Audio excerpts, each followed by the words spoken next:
bertemu lagi kita kali ini untuk membahas mengenai teks wawancara. Pada pembahasan sebelumnya kita sudah membahas mengenai kata tanya. Nah, sekarang lebih dalam lagi kita akan membahas mengenai teks wawancara mata pelajaran Bahasa Indonesia.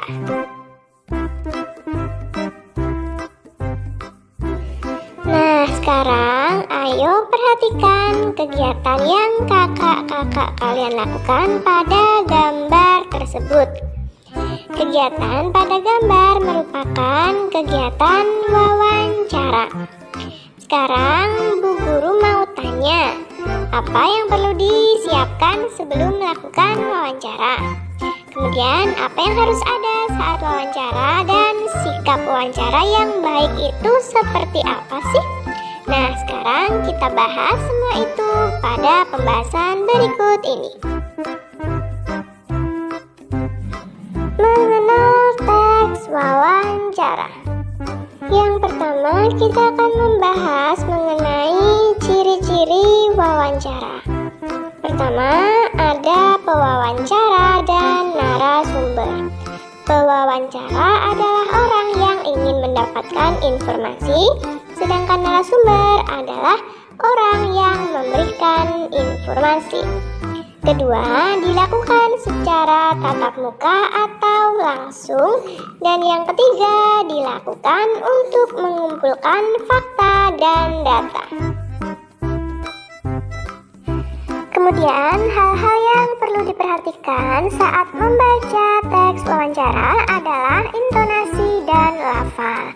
Intonasi adalah tinggi rendah suara kita saat melakukan wawancara, dan lafal adalah pengucapan suara kita saat melakukan wawancara itu harus jelas. Nah, berikut ini merupakan contoh teks wawancara. Silahkan kalian jeda videonya agar kalian bisa membaca contoh teks wawancara ini sampai selesai. Jangan lupa jeda video ini ya.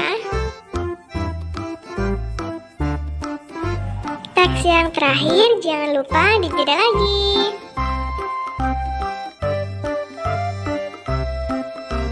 Nah, dari contoh teks wawancara tadi kita bedah satu persatu ya. Selamat pagi Pak, itu merupakan contoh kalimat sapaan. Kemudian ada, bolehkah saya mewawancarai Bapak sebentar? Kalimat itu merupakan kalimat pembuka sebuah wawancara. Ada lagi, saya ingin bertanya mengenai kegiatan hemat air.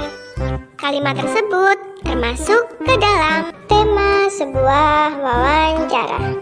Kemudian bagian kotak berwarna merah muda itu merupakan isi dari sebuah wawancara.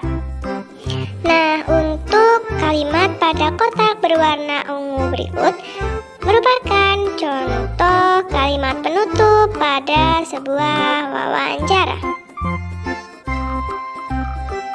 Selanjutnya kita akan membahas mengenai sikap wawancara yang baik sebelum melakukan wawancara. Yang pertama, buat janji dan minta kesediaan narasumber untuk diwawancarai. 2. Tunjukkan kesan yang baik. 3. Berpakaian yang sopan. 4. Berbicara dan bersikap santun. 5. Menyiapkan daftar pertanyaan yang sesuai dengan pokok permasalahan. 6. Pertanyaan yang baik mengandung unsur adik simba. Apa itu adik simba? Yaitu kata tanya apa, di mana, kapan, siapa, mengapa, dan bagaimana. Kemudian yang terakhir, nomor 7, berlatih agar tidak selalu membaca pertanyaan yang telah disusun. Selanjutnya ada sikap yang baik ketika melakukan wawancara. Yang pertama, perkenalkan dirimu sebelum wawancara dimulai. 2. Sampaikan tujuan wawancara. 3. Mulai wawancara dengan pertanyaan yang ringan. 4. Cairkan suasana dengan menanyakan tentang kegemaran tokoh atau narasumber. Kemudian jika suasana sudah cair, baru hubungkan dengan persoalan yang menjadi topik wawancara. 5. Sebutkan nama narasumber secara lengkap.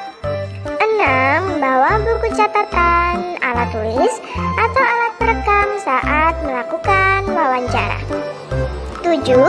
Dengarkan pendapat dan informasi dari narasumber secara seksama. 8. Hindari memotong ucapan narasumber agar keterangan tidak terputus. 9. Hindari minta pengulangan jawaban dari narasumber. 10. Hindari pertanyaan yang berbelit-belit. 11. Hormati petunjuk narasumber. 12. Hindari pertanyaan yang menyinggung dan menyudutkan narasumber. Dan yang terakhir, mampu mengambil kesimpulan dan tidak semua jawaban dicatat. Tetapi yang penting-penting saja silahkan dicatat pada alat tulis kalian. Kemudian ada sikap yang baik setelah melakukan wawancara. Yang pertama yaitu mohon diri. Kedua, ucapkan terima kasih kepada narasumber. Yang ketiga, sampaikan permohonan maaf jika selama wawancara ada hal yang kurang berkenan. Nah, itu tadi pembahasan kita mengenai teks wawancara.